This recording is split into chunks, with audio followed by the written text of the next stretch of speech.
Right, ready and packed up here today. Well, not quite ready. I need to go and find a slightly bigger box.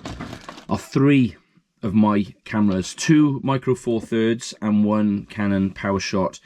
I've had them up for sale on Vinted, Facebook Marketplace for a little while, and I've decided that actually the exchange price MPB is not probably too dissimilar to what I was expecting to get for them, selling them privately.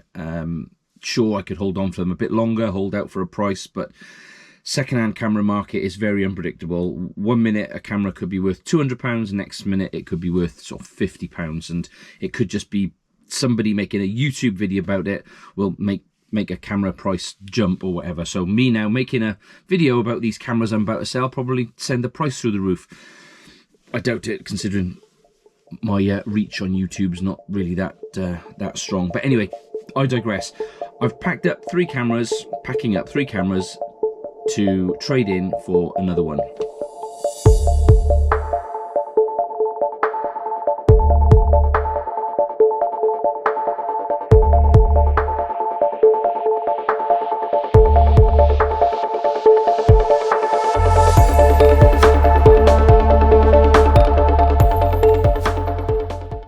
I've been obsessing over Fuji for the last sort of maybe 2 weeks.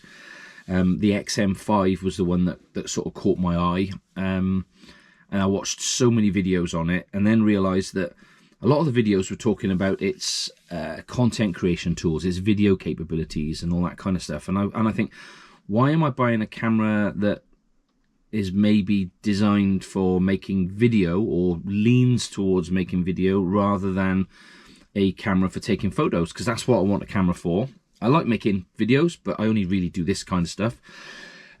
So maybe it's not for me. And the whole kind of film look dial seemed to be a dominant feature on it. And I think from what other people have said, and also I think from my own perspective, I think, you know, having whatever, a dozen different film looks seems a bit strange, really, because I think you probably instantly will settle on a few that you prefer and not use the gimmick, so to speak, of changing to different types of film look to take different photos. I don't know. Anyway, I decided against it. I may change my mind at some point, I don't know, because it seems like a good camera, but thankfully it's not in stock anywhere, so I wasn't able to make a quick snap decision.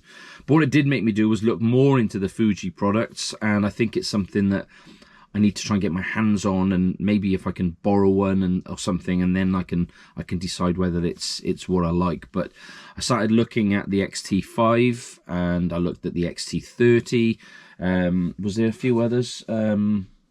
Oh yeah, the X100 V1, the X100VI, with a fixed lens of 23mm, 35mm equivalent, I guess, on APS-C sensor, for like 1,500 quid.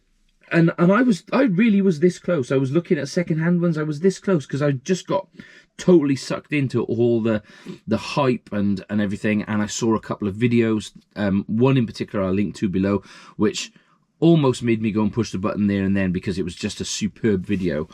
But I decided it's just, well, I can't really afford it. And also, I think it's important when you're making a decision of that size, as a, you know, just a hobbyist, that I think it's important that you go and try these things out first. So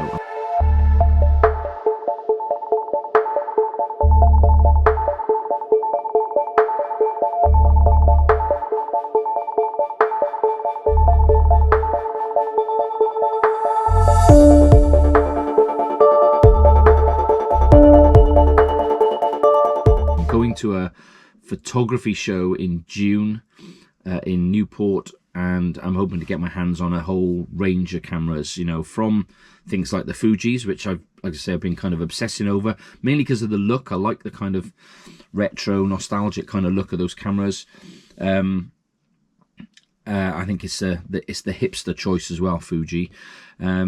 Also, though, you know, quite interested in the Sonys. I mean, you hear a lot about the Sony cameras, and I like the fact that, you know, they all use the same lens mount. So, you know, from the entry level to the top end, you can have the same lenses, and there's a huge selection of lenses.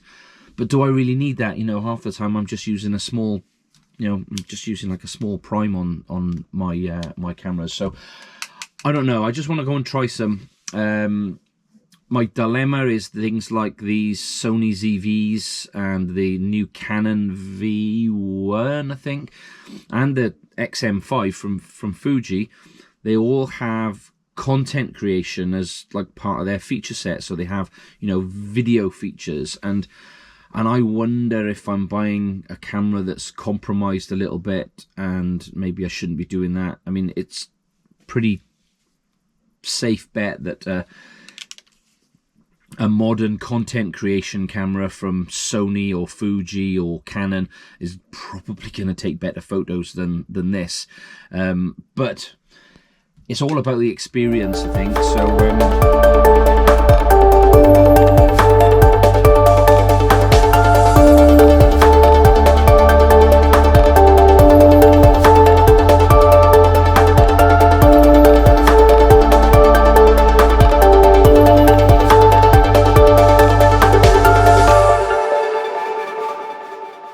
back to these ones that I'm in the process of packing up. There's two Micro Four Thirds cameras in there, and there's a Canon PowerShot. I think maybe if I hung on to them a bit longer, I could probably get another 50, 60 quid for the full bundle. But actually doing a trade-in with MPB is just it just takes the sting out of the price of the camera that I'm buying. I'm not buying a hugely expensive one. But I've decided to stick with Micro Four Thirds for now, and I'm getting kind of the, I guess, the big brother, the next generation from this one. I'm keeping this one, by the way, because I do love this camera, but I'm picking up the GX80 or GX85. I don't know which countries they were called, the different things. And why am I doing that? It's fundamentally, it has the same sensor, 16 megapixel CMOS sensor, the actual same sensor as well. There are a few other differences that I'm not going to bother getting into here technically, because I think at the end of the day, it's what it feels like and what the results are like. This is important. But I have increasingly found, especially now as the sun is getting brighter, that not having a viewfinder on here, electronic or optical or whichever, is just causing a little bit of difficulty just trying to frame some shots, because the screen isn't tremendous on here, and also the screen on this one doesn't move.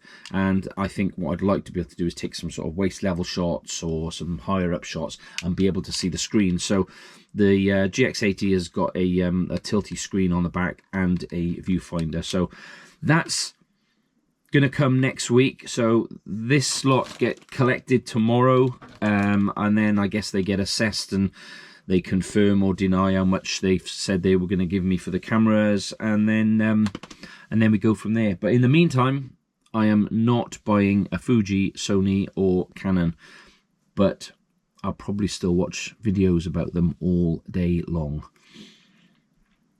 Right, hope I remembered to put some photos over this while I was talking. Otherwise, this would have been quite boring. If I didn't, I'm really, really sorry.